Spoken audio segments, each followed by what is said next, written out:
Ladies and gentlemen, welcome to the 97 Republic YouTube channel, where I talk and react about news, live events, and just hot takes in the sporting world. So make sure you hit the like button, hit the subscribe button, and ensuring that you don't skip a beat, click the notification bell as I guarantee I'll notify you. Alright? Let's go.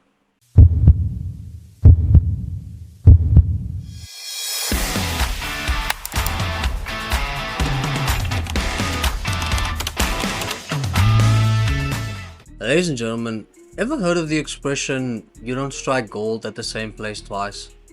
Now, that expression is as applicable to the UFC as having dignity would be to a woman that has an OnlyFans account. It doesn't exist. The UFC has had a lot of success, signing champions and fighters from other promotions, having them come to the UFC and be champions inside of the UFC as well. Guys like Eddie Alvarez, who was the lightweight champion at Bellator, came to the UFC and he was champion in the UFC. The bane of Israel Adesanya's existence, Alex Pereira, who was a champion at Glory Kickboxing, came to the UFC, he was champion at the UFC. The current middleweight champion of the world, Dricus du Plessis, who was champion at the EFC and KSW, came to the UFC and he was champion inside of the UFC.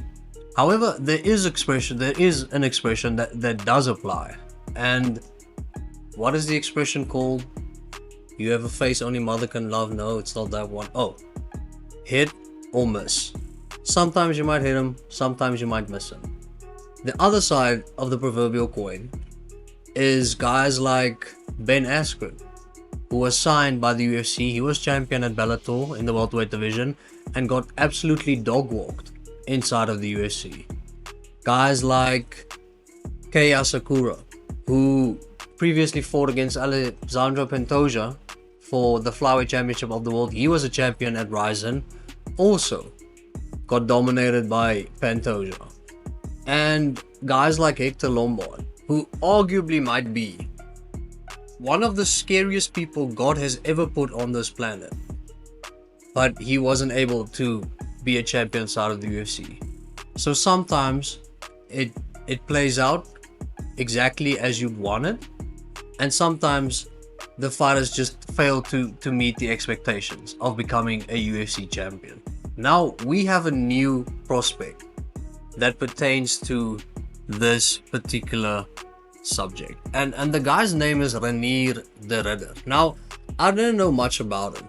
I was looking at the pay-per-view event of this following weekend, UFC 311, Makhachev versus Tsarukian, and at the bottom of the main card I saw Kevin Holland scheduled to face Reinier de Ridder. And I decided to do some investigative journalism because this page has high journalistic standards. So I was going to do some journalism and I was going to analyze and see where did Reinier come from.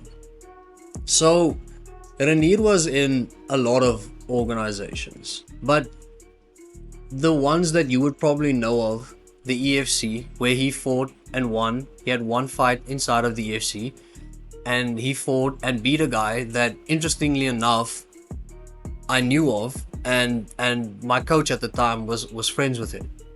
And then Reinier moved to one championship, where he had 3 fights, and then he was scheduled for a title fight at light heavyweight. Now, Reinier is predominantly a middleweight and a light heavyweight, but more emphasis on middleweight.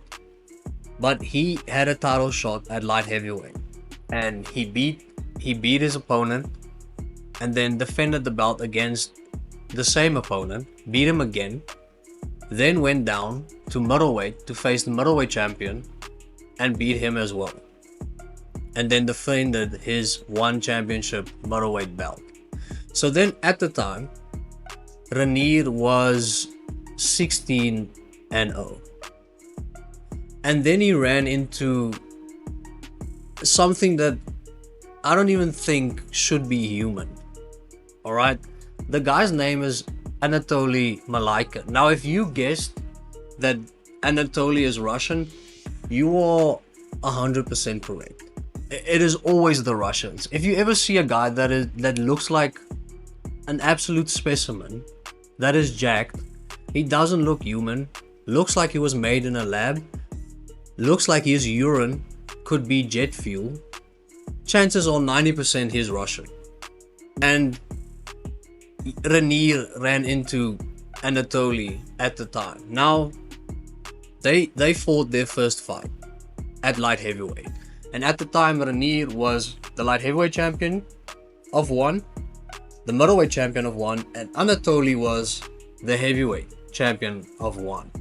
So then Anatoly decided that he's going to drop down to light heavyweight and face Reinier for the belt. And he knocked him out inside one round. And then 2 years later, so the first fight happened in 2022 and the rematch happened in 2024, which is ludicrous. Imagine having to wait 2 years for a rematch, which is part of the reason why Reinier exterminated his contract at one. Anyway, so Anatoly sleeps Reinier, right? Knocks him out cold. And then they get the rematch, but the rematch is now not for the light heavyweight championship. No, it is for Renier's middleweight championship. So this fella, this Russian thing, who is a heavyweight, dropped down to light heavyweight, beat Reinier at light heavyweight, so now he's the heavyweight champ and the light heavyweight champ, and he drops down to middleweight as well. And if you thought for one moment that this guy ended up being a 3-division champion in one, you are once again 100% correct. He did. He beat Reinier again. So this Anatoly fella was a 3-division champion in one. Now, I know what you're saying, and I agree. The level of competition pertaining to the UFC and one championship, it's not even comparable. It's not even in the same building, let alone the same level. But being a champ in 3 different divisions, do you understand how difficult cutting weight is? And this guy does it effortlessly. And so I'm not even taking away the fact that Reinier has lost 2 fights, because honestly I think if they had to put a chimp inside of that ring, the chimp would have lost twice as well. So then Reinier decided that he was gonna exterminate his contract from one, and then the UFC signed him, and he made his debut in 2024 against Gerald Meerschaert. Now it seems like Renier's record and his story is a lot similar to Dricus' story, where Dricus was 2-division champ at the EFC. He went to KSW. He was the champion at KSW. When he lost, he moved to the UFC. And the same applies to Reinier. Where they are not very similar is in the way they fight. Where Dricus is a good striker, an extremely strong guy for 185, absolutely jacked, and he has good wrestling. Where Reinier basically uses every single skill he has to try and get the fight on the ground, because he is a Brazilian Jiu-Jitsu specialist. So everything Reinier throws, every feint he gives, every wrestling transition, Reinier wants to get you to the ground to submit you. Where Dricus just feels like he wants to see whether he can knock your head into the crowd.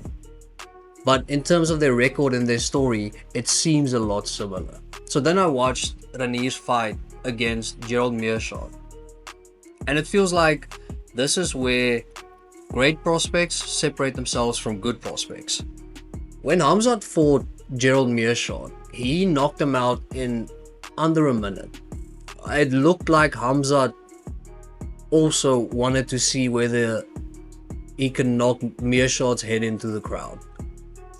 And Reinier took 3 rounds to beat him and submit him. Now sure, submitting Gerald Meerschaert is in itself a good achievement, because Gerald is a Brazilian Jiu-Jitsu black belt himself. But when I saw the fight, it felt a bit underwhelmed. It felt like his chin was up a lot of the times. It felt like he was slow. Didn't really have a lot of speed in his punches. It felt like predictable, a little bit predictable in the way that he strikes, trying to set up maybe a wrestling takedown. And in all honesty, my initial reaction is I think he's gonna have trouble inside of the UFC. And his first fight is with Kevin Holland, who is an incredible striker, has good wrestling defense, and is also a Brazilian Jiu-Jitsu black belt. So I just think Reinier is gonna have a tough time in the UFC. But hey, rooting for the guy. I hope he succeeds. And it was interesting seeing that the way Reinier lost his second fight to that Anatoly fella. He basically in the third round was so exhausted that he retired. And it was interesting seeing that the UFC signed him, because usually the UFC, when they sign people and what emphasizes UFC fighters is grit and being able to withstand and basically run through the storm to be able to maybe be successful and win a fight. And seeing Reinier retire was interesting. And when he beat Gerald Meerschaert, submitting him in the third round, he basically laid there for about 3 minutes just to try and catch his breath. So is his cardio somewhat questionable? I'd say so, but he is extremely durable, and I do think he is a good fighter. I just think stylistically, facing Kevin Holland in your second fight inside of the UFC, good luck.